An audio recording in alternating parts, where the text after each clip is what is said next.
Good morning, good afternoon, good evening. This is Peter J. Redding, and this is Tuesdays with Peter. In this series, we've been talking about the book I wrote back in 2008, published 2009, Positively Brilliant Self-Mastery. And it's word for word as true today, maybe even more true today than it was when I wrote it. We are exactly at the midway point. We are exactly at the midway point. And let me just make sure that we're recording this. Cello, we got with this recording. Okay, now we're recording. So again, welcome to Tuesdays with Peter.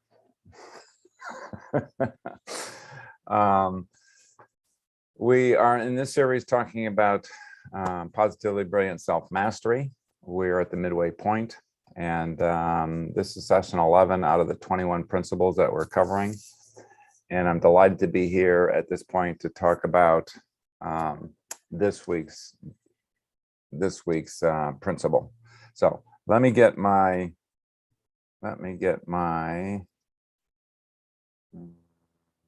PowerPoint up here, see if that works. Let me get myself repositioned so I am in the picture quite literally. And here we go. Principle 11 is you know your innate values. There's a distinction here, and I'll make it again today, is that I believe every human being is living by a set of values.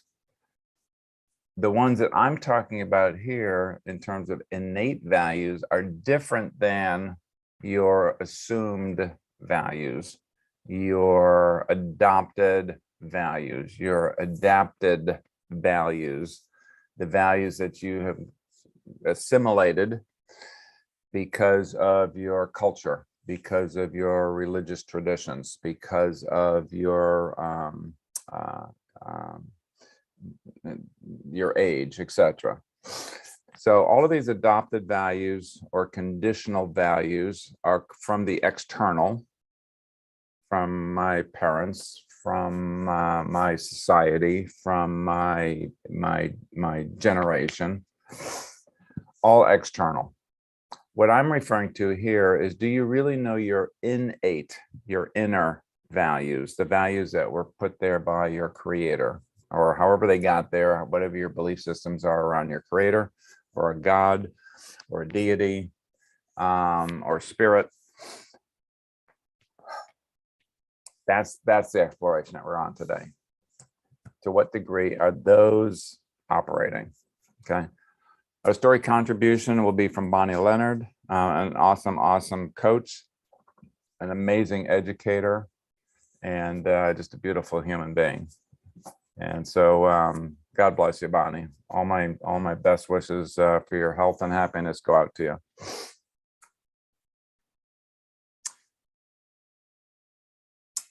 So the quote from Sidney Poitier, famous Black actor in the US, stunning human being.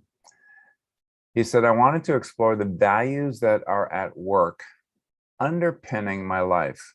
And again, I think he's referring to the innate values, not the ones because he's Black, not because he's an American, not because he's an actor, not because he grew up wherever he grew up, but that innate sense of values that underpin his life and his life's work. I love that one. Thank you, Sydney. So I'll read a couple of excerpts out of the book, word for word, in terms of what's in the book that I wrote back in 2008. It's under section 3, being your innate values, being your innate values. So innate values represent the being in human being. My innate values are the most authentic, joyous, and fulfilling way for me to be as a human being. My innate values are, and these are my actual innate values, okay, that I had articulated back, I don't know, probably 25 years ago now. They are creative, connected, thriving, retreat, and free to express. Okay. My adopted values from early life were hard work, control, persistence, and serve others first. Those are the ones that I operated for 37 years because those were my adopted or adapted values. As I am busy doing the activities of my life, who am I being as I do my life? As I write this book, I am being creative, or am I being controlling? The first innate value brings me joy. The second adopted value wears me out. My adopted values are not bad values in and of themselves. They are just not the most joyous, energetic, and fulfilling way for me to be my most authentic and positively brilliant self. Before you can live in alignment with your innate values, you have to know them. It may sound obvious, but not very many people actually get that. I'm going to read that again. Before you can live in alignment with your innate values, you have to know them. I thought I knew my values at 17, 27, 37. I thought I did. I knew a set of values. And again, they were my adopted values. They weren't my core values or innate values. Every person has his or her own unique combination of innate values. They just do. I believe that every human being, all 7.5 billion of us, have a unique set of core values, innate values. Examples of other innate values that I've seen come through my students' work, things like passion, elegance, ease, love, grace, unity, beauty, centered, humility, healthy, wisdom, limitless, exciting, integrity, natural, joyous, and there's 1,000 more, okay? I can also tell you at this juncture that there's been no two combination of innate values that are alike. It's almost a permeability impossibility. My statistical geekness coming out here. It's in the trillions that you could take 100 core values, put them into different combinations of 5, and it's so far beyond 7.5 billion that it's ridiculous. Okay. And that's the power of knowing your core values and your own and articulating them. So we'll talk a little bit more about that as we get into the session today. Knowing your own unique combination of innate values is the first step towards self-mastery that is inspired by your divine nature. It's so congruent for me. It's inside of every human being. It's what makes us unique. It's what makes us special. It makes us what who we're meant to be as a human being. And every single one of us have something of value to contribute. Hey, hallelujah. When you are able to access and articulate your innate values, you have the opportunity to replace any adopted values that do not serve your self-mastery or no longer serve your self-mastery. The next principle will explore how to begin to align your life to honor your innate values. So let me get into Bonnie's story here. Memory's first love, and this is just precious. Just sit back like a little kid and just enjoy the journey here. She's a great storyteller. On my way to becoming a life coach, I attended 2 excellent coach training programs. Each featured a guided visualization to help elicit our core values. While both processes were impressive, the values that emerged from my Coach for Life, CFL training, rang so true, they are ones I remember years later.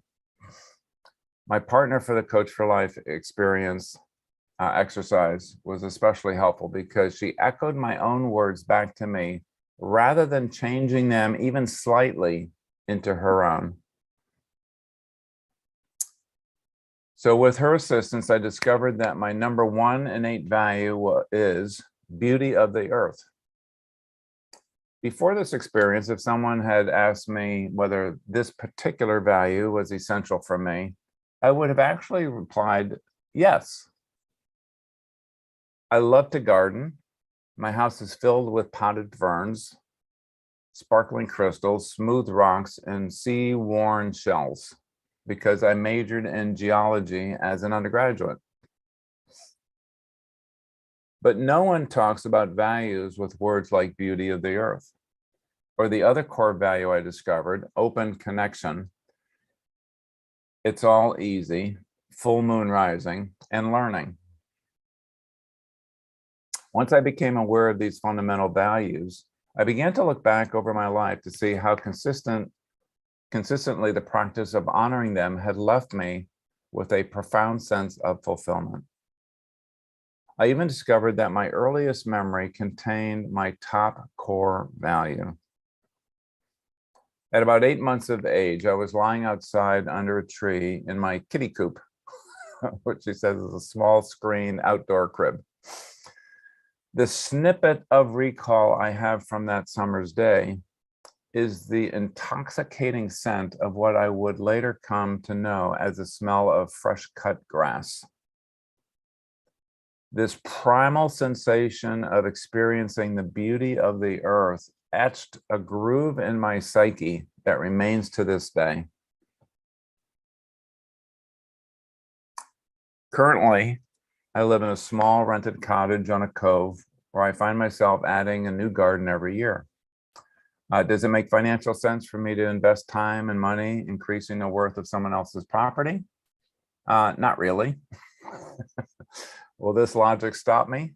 No. And I just froze. Hold on here, one tiny second. See if I can get myself unfrozen.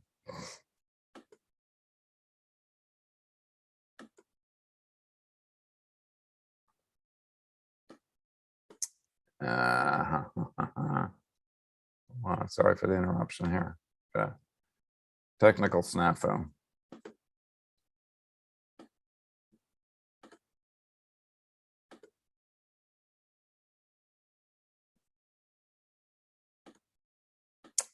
And I'm back. There we go. All right. So,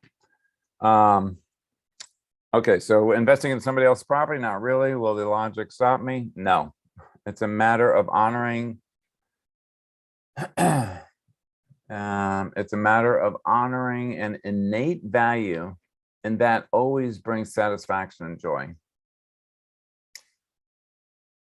So you can tell the importance of what innate value means to her. Come back to one screen here. And let me get this, just stay with me, stay with me. There we go. Get my Zoom all set back up. There we are. So innate values are at the operating level, the deepest operating level of our being.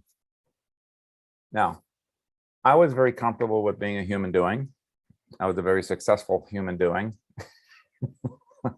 To a great degree, I'm still a great human doing.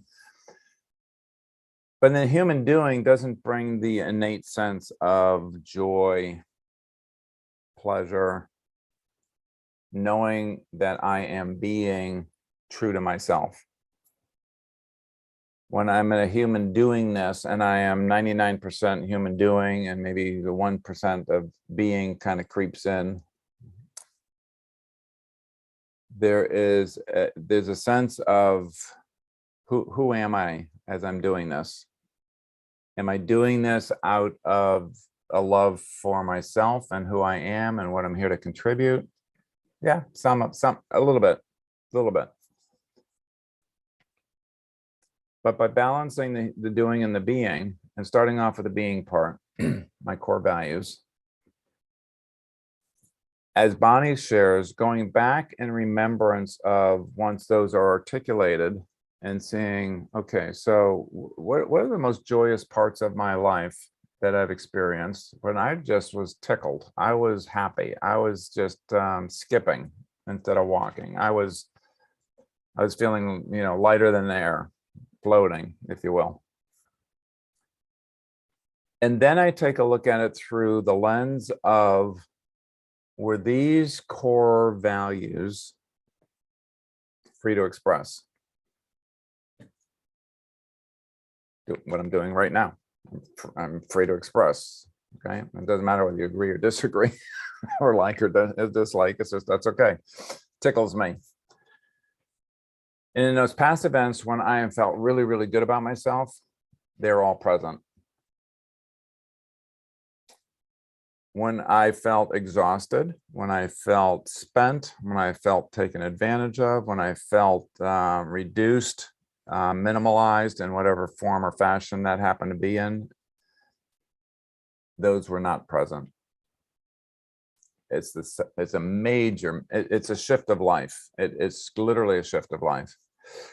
So having said all of that and read Bonnie's beautiful story, I want to open it up to your sense of actually knowing your innate values. So we're going to get a couple of comments back, and then we're going to talk about one thing I didn't do in the book that had not been revealed yet to me is how do you actually articulate those things in a briefer, individualized, self-generated exercise. Okay. Now, I could have told you back in 2008 how a coach does it with a client for an hour and a half, but the short version of CoreSELFtech as we know it today had not come through. All right, so we'll talk about that coming up. So stay tuned for that one. Knowing your core values. So what? What difference does it make to those that are joining us today? I've got Charles and Rajiv and Riddhish. Anybody that'd like to share about your experience of actually knowing your core values? Yeah. Yeah, Thank Peter. Thank you, Riddhish. So it's quite interesting actually, because I have done both the CoreSELFtech as well as the longer version of knowing my innate values. What I want to share here is about two things which is related to values. One is, you talked about adopted values, right? For a long time, close to about 38 years, I thought security is one of my adopted values, sense of security. Mm-hmm. But what came out of these exercises and what I have been living, and maybe there's a shift, though we are calling it innate, either I was not living it fully, or it became more of, I became more courageous, and I don't know what the word is, to live my innate value. But what I was not living while being secure or living that value of security, adopted value, was my core value of love. Wow. Wow. Very contradictory, because when I practice that core value of love today, I don't protect myself. Right? I want to embrace everything. Yeah. I want to be around people, talk to people who at one point I used to think are not good for me also. Right? But though I was living that value, adopted core value, or thought about core value of security, I was not happy in the space. I was always living in that limited space of cushioned space. Today, that love, that core value of love allows me to expand and embrace. That's one, right? Which is like awareness came in, and I knew that, yeah, what is happening. Even in those 5 core values, the top one I shared in one of the earlier sessions also is about oneness. The word is oneness. But I was living it completely opposite. Again, because of the cultural things or the expectations or whatever we call it adopted here, right? My oneness was about people earlier. But I always knew that somewhere that I'm first connected to my own self. My own self-connect is much bigger than my connection with anyone else. Now, that does not make that less, but I don't want to be at a place or with a person or in a situation where I don't feel connected to my own self. Same word, oneness. I was taking it differently earlier. Yeah. When it came out, it gave me the power to actually announce, yes, this is what oneness for me is. So not two different words, same word, but articulated very differently in my being by my own self earlier and now. Wow. So this has been quite powerful for me. I love that. I love that. Thank you. So yeah, when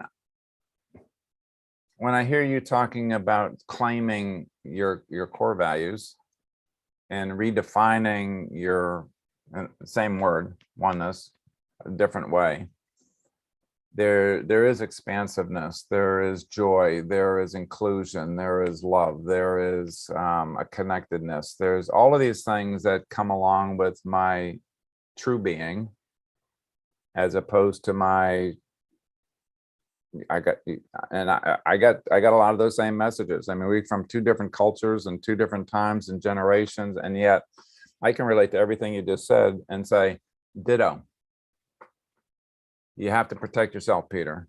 There's dangerous people out there. You have to be careful. You have to do this. You have to do that. You know, be reserved. Don't say what you really mean, because sometimes somebody will take offense at it and attack you, physically, emotionally, verbally, intellectually, whatever.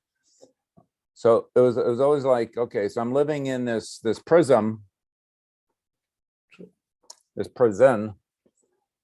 to be able to shelter myself and not be heard. And so my free to express is a direct result of letting go of that and saying, I'm one with the universe. I'm one with my fellow man. I want to have that experience, as opposed to having to shield myself or build a barrier around me, and to be able to express what I'm here to express, contribute what I'm here to contribute, do what I'm doing literally in this second, this moment of putting this out publicly so that anybody can hear it. I couldn't have done that earlier with that programming of, you know, be careful with what you say. And so we're brothers from different mothers,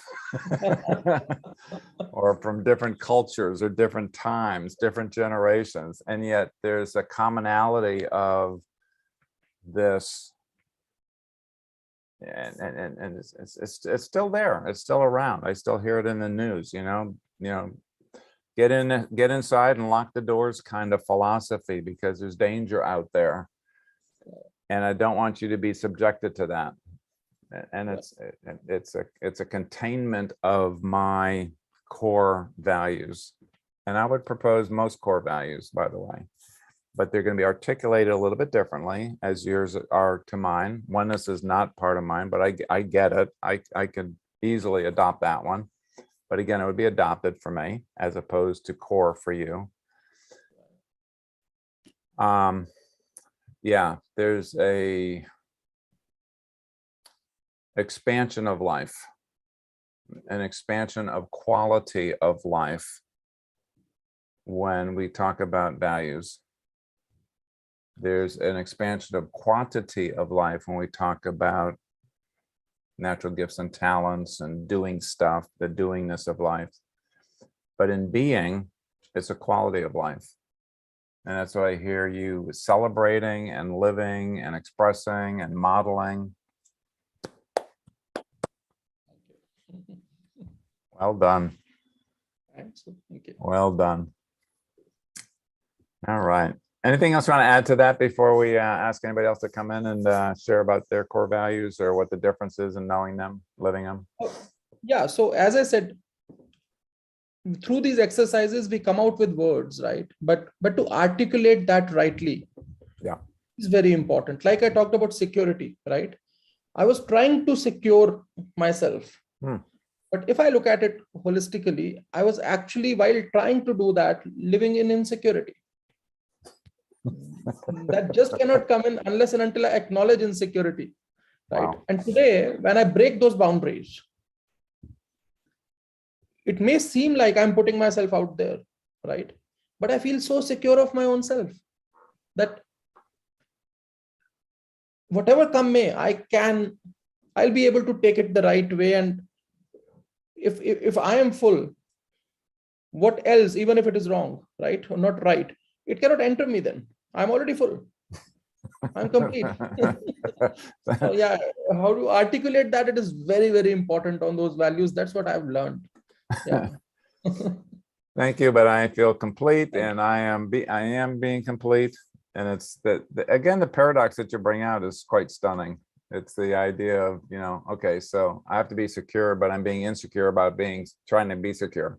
Be secure.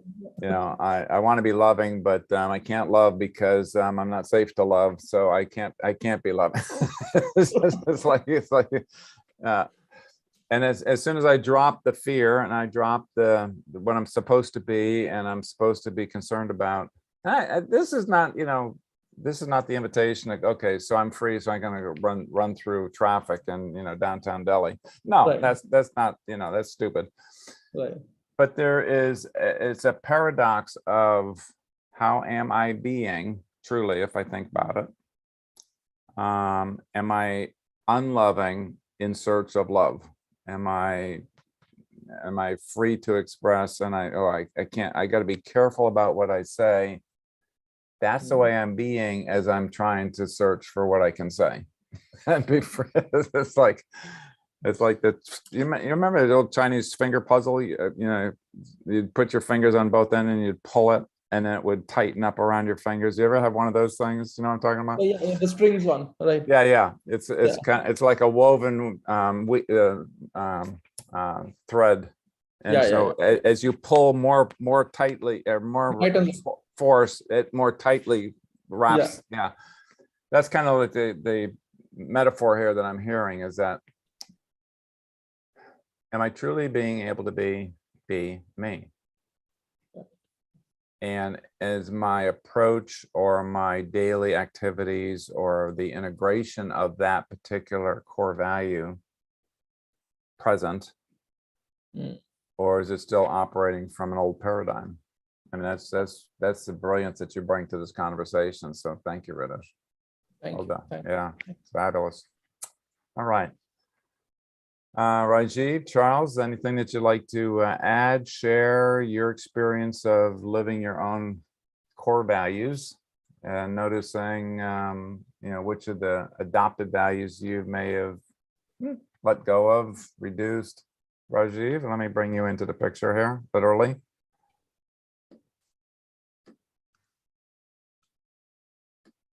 There you go. And I'm not hearing anything, Rajiv. So do you have an audio? Oh, there you go. Yeah. Good to see you, man. Yeah, good to see you, Peter. I mean, I think I'm joining after a break of few weeks. Missed your sessions, but then I follow you on YouTube. So I get to hear what you have. I think, first of all, I don't really have anything as profound as, Ritesh has expressed.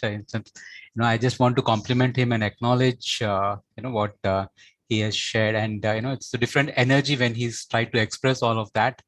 And it seems, how it is getting embodied in him. And it's quite inspiring. And, it really resonates with how he has expressed that. And I fully agree. Of course, I don't have anything very specific and profound like what Ritesh has shared. So I would, ask if Charles would like to share something. Maybe let me reconcile my thoughts and maybe I'll come back and share something. All right. I feel like I'm in Congress. I give my remaining time to my good colleague from the state of Illinois. Okay. Well, I don't know. I was counting on the two of you to carry the load. I confess that I had to multitask the first 15 minutes to get ready for Humanity Rising in a few minutes. So I don't know that I could do full justice, but I'd be happy to take a stab at it, Peter, if you'd ask me a question, because I've always, maybe it's the Taurus hood, I've always had a pretty strong sense of what were values to me. That's not the wording that I used as a teenager. Yeah. And I marvel almost every day at how many incidents, activities decades ago are now, the tumblers are lining up, and all of a sudden there's an opportunity to be of service on the field of steward airship as it relates to the realization that we are one, living people, one planet, and increasingly appreciating the value of CoreSELFtech. I was involved in a couple of major new launches yesterday, and they'd never heard of CoreSELFtech, and you better believe they're hearing about it now. So ask me a couple of questions. I'll be happy to contribute any way I can. But Ritesh and Rajesh, yes, it's small. You know, he had the most important, valuable contributions today, and he's saving them for later. They're bowing too.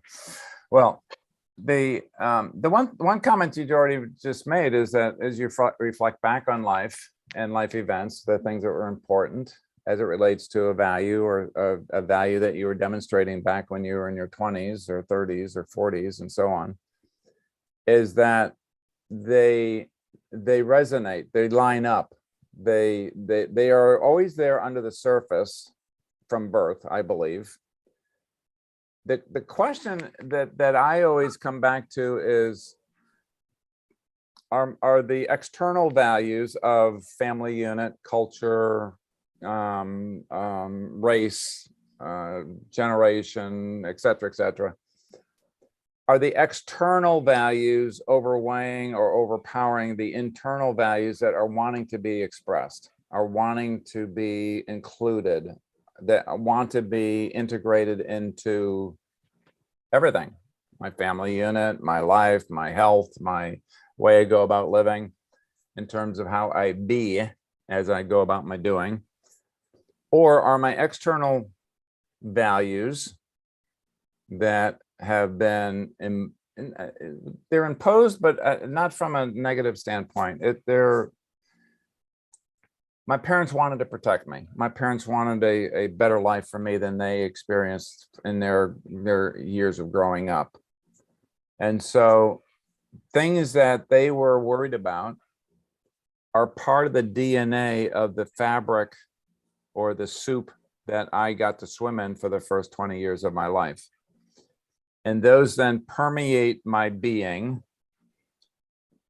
And if you will, there's like a layer of silt on top of my core values, my innate values. And number one, am I aware of that?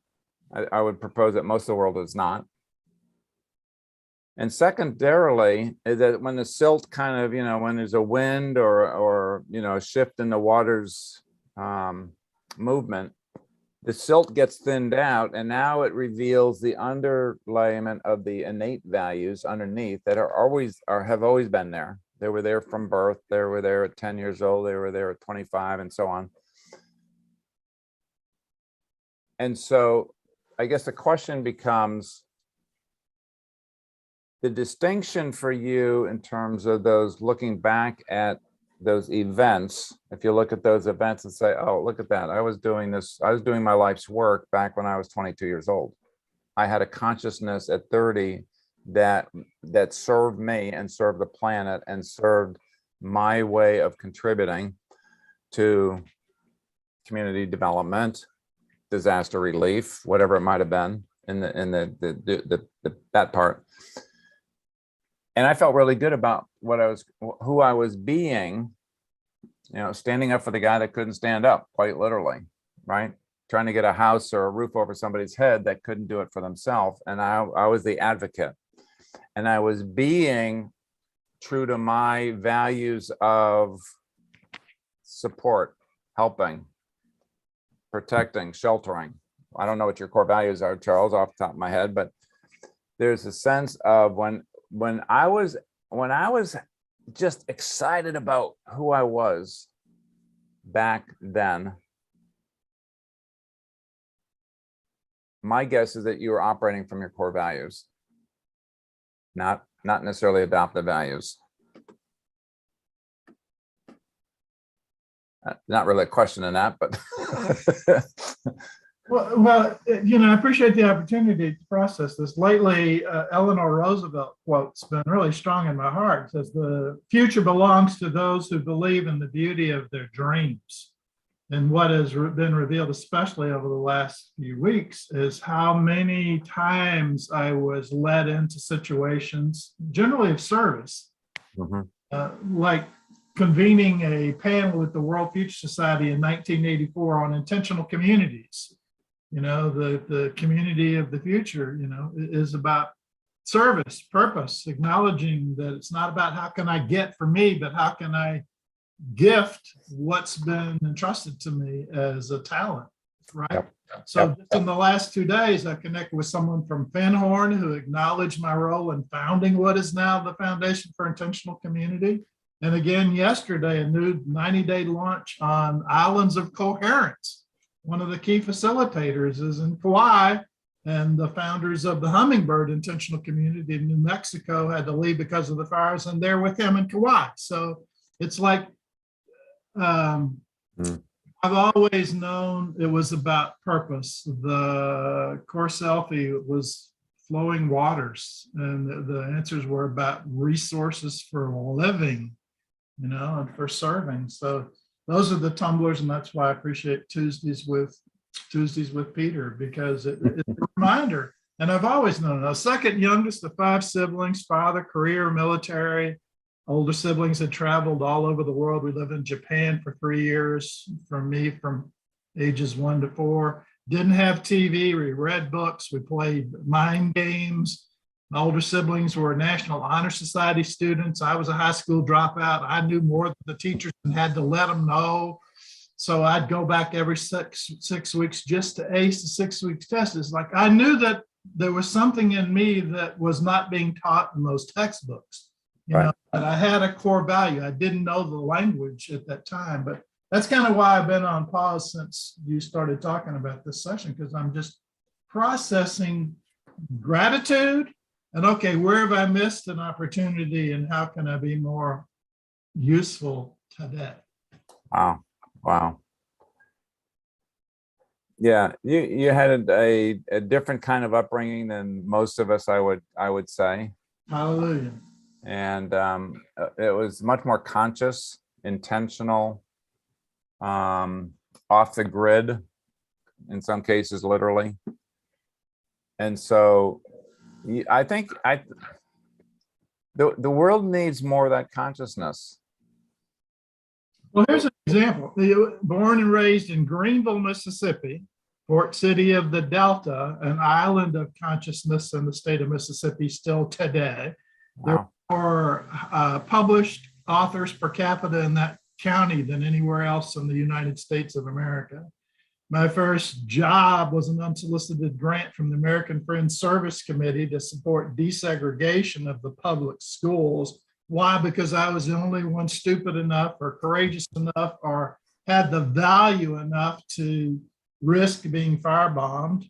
And I was walking down an alley once and the guy said, "Hey, you want to be an ambulance driver?" And I became a chief ambulance driver. And shortly after that started working for what is now FEMA. So it just all kind of lined up in terms of, I was hired and fired 12 times the first 30 days I worked for what is now FEMA. I was hired and fired 12 times in 30 days. And the guy who fired me 12 times eventually took the credit for discovering me as a talent in what is now the National Disaster Recovery Agency. So yeah, thank God for my extraordinary weirdness. Yeah, and you still hold the record, I'm sure, for that Yes. that factoid. Oh, Charles, I love you. I love you. You've been more conscious and prepared to do the work that you're here to do than anybody I know from an early age of, both consciousness and unawareness. It's just because that's what you're meant to be doing at the time. Wow. Peter, can I share something? Absolutely. Let me get you. And Rajiv had to. British had to go and catch a flight, he said. So he faded out. So let me add you to the circle here. Go ahead. So talking about, way of being, Peter, the exercise that we did for core selfie, right? That reinforced my metaphor, which is the tree. So whenever I think of, my way of being, I always resonate with the tree's way of being. So I have written a few lines, for my metaphor, my tree. I would like to, read that for you, if it's that okay. I would love that, and I'm a huge lover of trees, so Yeah, I I can't. know. I'm going to ask you already before I hear it to send it to me. Yeah, sure. So it goes like this. My metaphor tree is what it's titled as. So it reads like this. What would I like to be? Without a doubt, I said a tree. A tree is an epitome of surrender, a divine act of universe, I wonder, an expression of joy, love, and peace, growing up tall with such an ease, being of service without any claim, no sense of pride, no quest for fame. I know how I feel, but unable to say, calling it a tree takes it away. Knowing what it is brings you home to the source of true wisdom, being and doing in perfect congruence, the art of becoming by holding presence. The tree nature is the true nature, living in the moment, no past or future.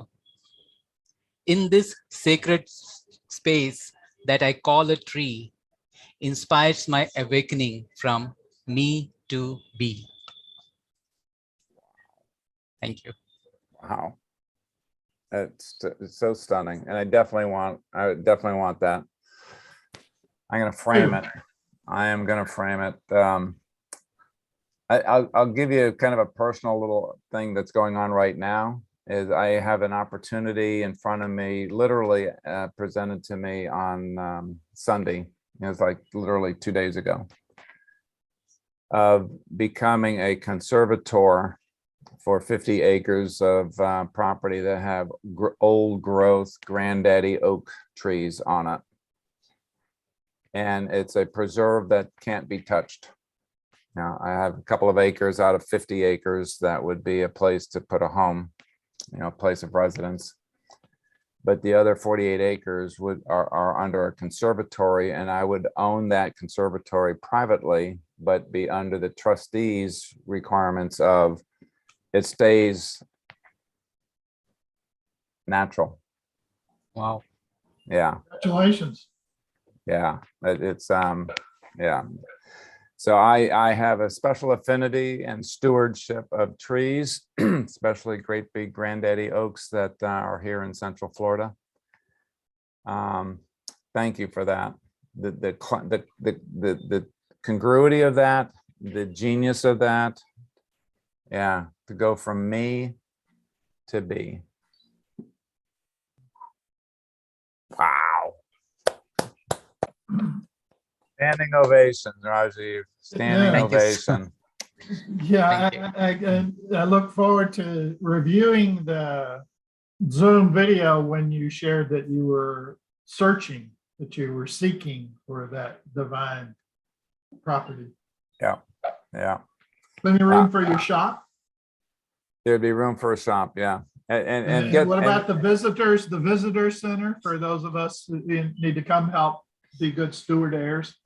Yeah, well, that's what they say. They can. It's private, but I can let people on it to do camping or go on walking on the trails or whatnot. So whether it's a Boy Scout troop or an individual family member or best friend, bestie friend,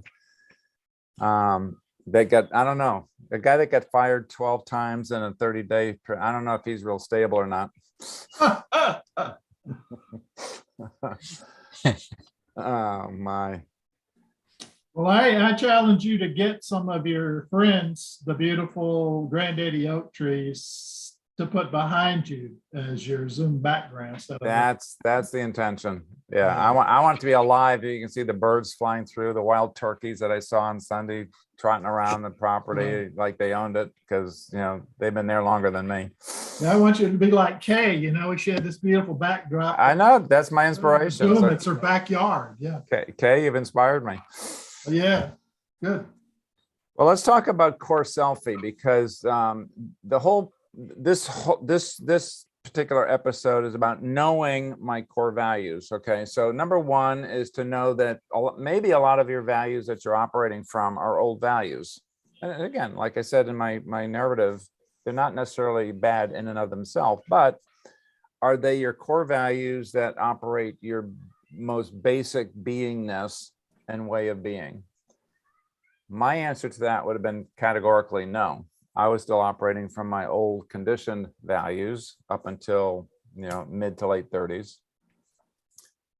So what this chapter did not have available at the time that I was writing it is the actual methodology that now has been referred to a couple of times in terms of CoreSELFie. So I'll have Jello put in the chat box here, CoreSELFie.com, CoreSELFie.com, CoreSELFie.com. There's 6 different exercises on that are free downloads. Okay, you can download them for free, available to the public. If you speak English, and I don't have many other translated languages right now, but English is my language. You can download all of them. The first one is the self-discovery. And self-discovery is exactly what we're talking about in this chapter of core self, innate values.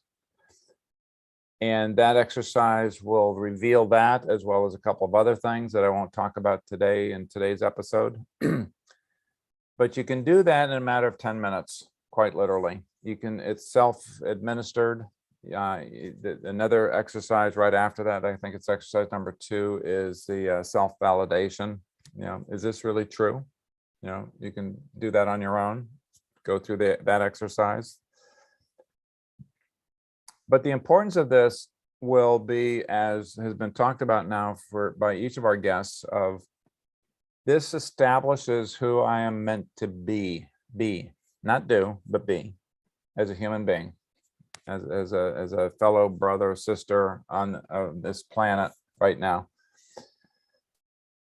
And by knowing that, now I have the underpinnings of, okay, so I'm going to evaluate if I want this particular job, or if I want to change this relationship that's currently cantankerous with my boss or my wife or my brother or an estranged cousin that we had a falling out back 10 years ago, and we're both stubborn, so we haven't talked to. I mean, I've heard stories like this for the last 25 years from my students. What happens when they get to know who they are meant to be, designed to be, created to be, by knowing their core values? How can I bring these core values now to that relationship that needs repair, that needs reconciliation? That doesn't mean that they're going to be your best friend after this, but how can I break the ice? I need to be different. And different, what I mean by different is I need to go back to my original self. And how do I bring those values of, you know, as Reddish talked about earlier, sense of oneness, the sense of not having to protect myself? What if I brought that to that relationship and reached out and was open to do that? How can I bring these values into my relationship with my own self? My guess is that you'll drop self-judgment left, right, and center. I should be. How many times have you said that internally to yourself? I should be more blank. I should be, get the word be, this, that, or the other. Well, all of that stuff stops dropping out when I am being who I am meant to be in the first place. So do the exercise. It goes on exercise 3 and 4 in terms of how do I integrate that into my life? How do I integrate it into my aspirations, my goals, overcoming challenges, whatever might be going on. We'll be talking more about that in the weeks ahead. But the starting point is my core values, my innate values. Most people, myself included, most people on the planet, you know, the thousands of students that I've trained over the last 26 years did not know themselves at the core. They know themselves at the conditioned level of being, but not necessarily at their core level of being. And when they start looking at their, as Bonnie said in her beautiful story, when I look back and I found my most joyous parts of life or the way I go about doing them, even when it's not financially logical to do that, or to, you know, go ahead and be this tenant that puts a new garden in each year, it brings me so much joy. I don't care. It's not about the finances. It's not about the logic. It's not about what other people say. Oh, you're being frivolous with your money, which comes out of a generation or 2 generations before me, because they went through in the United States a huge depression. And there wasn't a lot of anything, even basics of crops or food, that were dying because there was no water for years on end, and dust storms going through the Midwest. That's the heritage that I come out of, and the mindset that comes out of that is you must be frugal. You cannot spend frivolously. So the definition of decision making comes down to a financial thing in terms of how I'm supposed to be with my money, as opposed to my core generous, expansive, awesome, benevolent self values. Okay. Got off on a tangent there, but I'm talking about this is incredibly practical work. It's deep work. Most people haven't even asked them the question. So whose values am I living by? That's a great question to start off with. And now go back and line up. Mom's values were this. Dad's values were this. Their parents' values were this, this, and this. And now, how many of those have I assimilated or accumulated or have been passed down through the generations to me because I was in that soup, in that atmosphere of fear of not having enough money? Okay, that's literally, that's true story right now. And how did that impact my early decisions in terms of jobs that I took? My little entrepreneurial startups at 14 years old, because I had to earn money. Okay. Again, not awful, not awful. There's some good things that came out of that. It just wasn't my innate values. It's not my innate values now. Money is maybe 5th, 6th, 7th, 8th, 10th, 12th, 15th down the list of what priorities in terms of how I want to be and how I want to show up. And it's much more now about stewardship, as Charles talks about so eloquently. It's about connecting with fellow human beings and bringing a different perspective to their lives. It's about supporting individuals to be all of themselves instead of just, you know, okay, well, if I have enough money in the bank, then I'll be safe. And I'll be able to give some of it away. I'll be more I can be more generous if I have $1 million back there as kind of a nest egg, right? Or whatever that might be. I had a girl for one time. She had $1 to her name, quite literally $1 to her name. That's it. She lived with friends. She was a freelancer. She was, you know, in California, free spirit. She had $1 to her name. You know what she did with the dollar? She went to the lady that was selling roses on the corner of the street. She bought one rose for $1, and then she gave it to somebody that passed by that looked like she could use a lift that day or a gift that day of generosity. That's what she did. Still remember it like it was yesterday. She was being herself and operating from that place. Great metaphor. Great example. So my question to you is, whose values are you living by? Do they bring you joy? Do they bring you a sense of abundance? Do they bring you a sense of gratitude for being alive? Or not? If they don't, then my proposition would be, or my supposition to you would be, you're not living by your own values. And if first you have to know them. Next week we'll talk about how do you integrate these things into more detail, more depth. But for right now, it's like, okay, so what values can I let go of that are adopted? Thank you, Mom. Thank you, Dad. Thank you, Grandma. Thank you, Grandpa, for doing what you needed to do to survive and raise kids and make it possible for me to be on the planet right now. I huge sense of gratitude for all of that. And there's some of the values that don't apply to me. They don't serve me. They don't serve my life's work. And so to go back and find out what my own values are and live by those more consciously. Creative, freedom to speak. So there we go. We got about 4 minutes to do a wrap.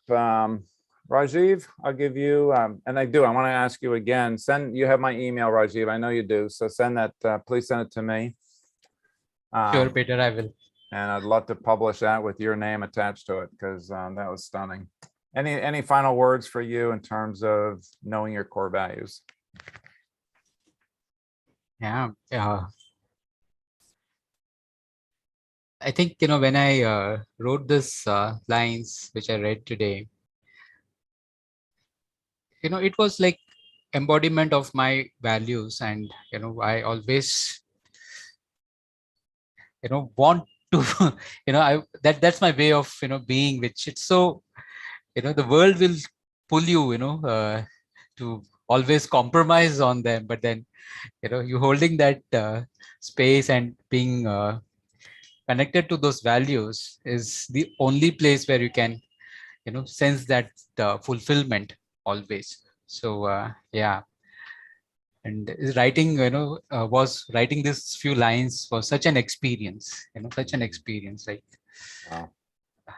It was there happening in me for last almost 1 year when I, really called out that, I relate to tree, and I started writing. I wrote the few line, almost a year back. Then somehow in last few weeks, all this came together, and it just came out of me. I don't know how, but then it just that experience was really amazing. Yeah. So I I definitely believe in operating out of your core values, and I think nothing else will bring a long-term fulfillment. Anything that you achieve, uh, as a position, or those are all small events that may happen, and you'll always look forward to something else. Those does not really add any value. So I always say this: getting to some goal that you have thought you would like to achieve is not as important as what you become, or what you how you have got to that place, becoming and being, while you have achieved what you that the journey is important than reaching that point. So yeah, very, I mean, I don't know, I'm talking to myself, it seems, but then yeah. Well, I want to jump in there. April was Earth Day, and I spent a lot of the month celebrating Earth Day every day. And I just kept running into organizations that are about the trees, the trees, the trees. And I've always been a tree lover. So Rajit, I hope you allow Peter to share your beautiful creation with me and with the world as he publishes, not just on his wall, but we can bring it on the wall of the world. Thank you. Yeah. Thank you. Yeah, I've already shared with Shello in the email. Good. Oh, yeah, good. so I think. Yeah. Thank you. Thank you for that. And thank you both for being here today, bringing voice to the power of knowing your own core values, allowing them to bubble up organically for you. That does bring a sense of deep personal and lasting fulfillment. I've said earlier in previous episodes that you can't have a deep, lasting sense of fulfillment unless you know who you are, really are at the core, and you're living according to that. You're living in alignment with that. So with that, on that note, I will say good evening for now, good day for now. God bless. Namaste. Stay safe. Bye-bye, Thank you, everybody. Peter. Take care.